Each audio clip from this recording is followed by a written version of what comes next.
O ministro de Minas e Energia pediu há pouco o uso consciente e responsável de água e de energia em um pronunciamento em rede nacional. Sobre essa situação toda, sobre essa crise, eu vou conversar agora com o Roberto Kishinami. O Roberto é especialista em energia e também mudança do clima. Roberto, boa noite, bem-vindo ao Expresso CNN. Mona Lisa falando, você me ouve bem, Roberto?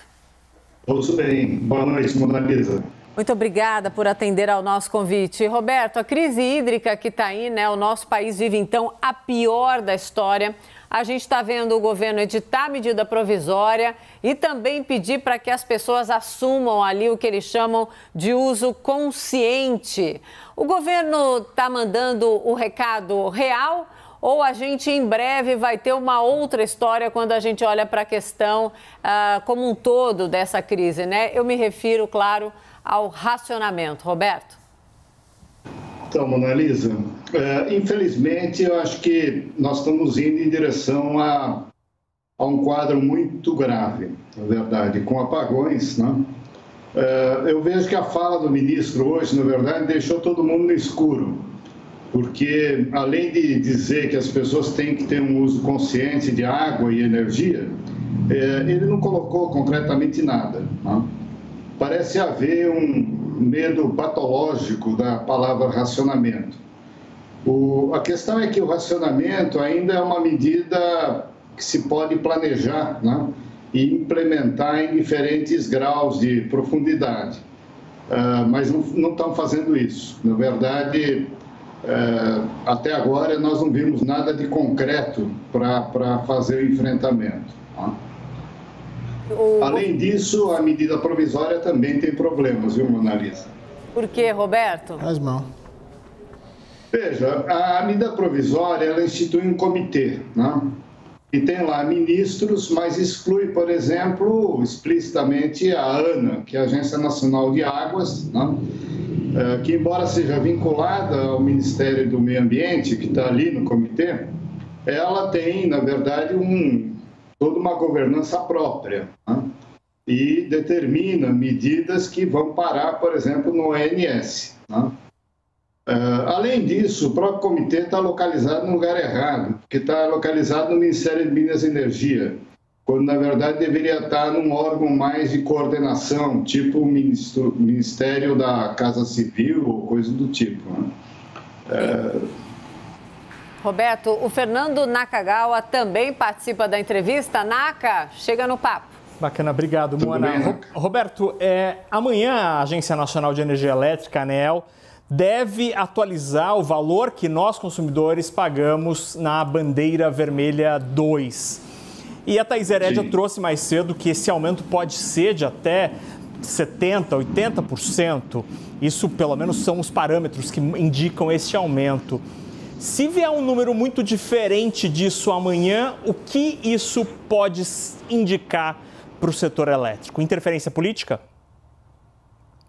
Bom, certamente interferência política. Agora é difícil, né, ter um valor muito abaixo, digamos, de 50%, 60%, porque o custo de acionamento dessas térmicas, né, como foi feito, na verdade tem que ser pago dentro através das nossas contas, né?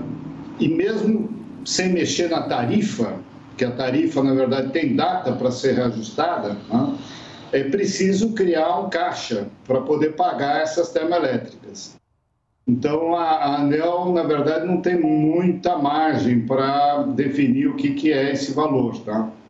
Isso necessariamente vai impactar nas contas e eu imagino que não vai ser abaixo de 50%. Roberto, o aumento na bandeira vermelha, né? Sim. Roberto, me perdoe, fico te interrompendo, não é por querer não, é que você dá uma pausazinha traiçoeira. Aí eu vou no vácuo aí da pausa, me perdoe. Você quer complementar algo da pergunta do Naka antes de eu fazer a próxima? Não, eu queria só reforçar o aspecto de que a crise, né, o enfrentamento da crise, ela está sendo feita de uma maneira muito politizada, eu diria, tá certo? Porque a gente tem no setor elétrico órgãos que são capazes de de traçar as medidas, né, o conjunto das medidas que fariam o enfrentamento, e seria necessário, na verdade, criar um ambiente que tivesse ali, por exemplo, a ANA, tá certo? E mesmo o IBAMA, para poder fazer a conjunção necessária e os acordos para o enfrentamento da crise. Além disso, se for para enfrentar a sério, né, você precisa trazer os consumidores, tá certo?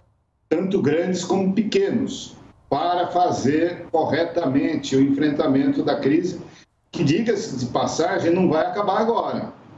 Ela, muito provavelmente, é alguma coisa que alcança o próximo ano, né? E o ano eleitoral. Então, eu acho que é uma coisa para ser trabalhada com muito, muito cuidado. Sim, Roberto. Infelizmente, não está certo. Você disse agora há pouquinho que o pronunciamento do ministro nos deixou mais no escuro e você acaba de dizer também que é necessário trazer os consumidores para essa questão que sim é real, que sim é urgente e que sim não passará tão rápido. A linha de abordagem do governo, ela não está sendo verdadeira ou poderia ser mais eficiente? Eu acho que, no caso, a condução que o governo está dando parece deliberadamente incompetente, para ser bem sincero, né? Porque, ao não trazer atores fundamentais para o enfrentamento, nós não vamos conseguir, na verdade, fazer uma coisa que, de um lado, proteja, né, o máximo possível o bolso das pessoas, porque todo erro em energia custa muito caro, tá certo? Nós, na verdade, vamos contratando despesas que nós vamos ter que pagar. É essa a situação, né? Então, por várias coisas já contratadas, as contas do próximo ano vão subir, as contas imediatamente vão subir por causa da bandeira vermelha, né? E pior, eu acho que nós estamos, na verdade, abrindo espaço para fazer contratação de coisas que vão encarecer, vão tornar a energia elétrica cada vez mais cara, né? Basta lembrar que a energia mais barata que nós temos hoje é eólica e solar. São coisas que podem ser implantadas em coisa de 1 ano e meio, 2 anos. E isso não está recebendo a atenção também devida, tá? Ao invés disso, nós estamos falando em térmicas, tá certo? Que são soluções caras, que levam mais tempo para serem implantadas. Sim. Ô, Roberto, muito obrigada por atender ao nosso convite. Roberto Kishinami, falei certinho o seu sobrenome? Tomara que sim. Muito obrigada. Ainda bem. E a próxima vez prometo respeitar suas pausas, porque, claro, quero te ouvir na plenitude. Mas, às vezes, o retorno me trai, aí eu entro ali para a gente manter o ritmo da conversa. Muito obrigada, Roberto. Até a próxima. Muito obrigado. Obrigada, Naka, que também participou comigo dessa entrevista.